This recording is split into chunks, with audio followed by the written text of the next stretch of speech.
Ваквите бројки од изборите во неделата покажуваат само едно.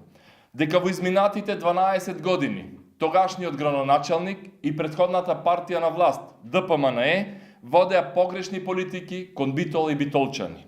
Без речиси никакви капитални инвестиции, со непринципиелен однос кон бизнис заедницата, без перспектива за младите. Ја уништија Битола, ја добија казната од битолчани. Почитувани сограѓани, да искажам голема благодарност до сите оние кои ни ја дадоа поддршката со својот глас. Најдемократски, без закани, без уцени.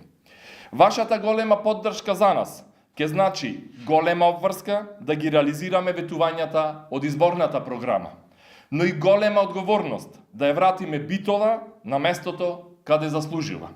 Битола треба и мора да биде поубаво и подобро место за живење. Новата локална самоуправа, предводена од Наташа Петровска, тоа и ќе го направи.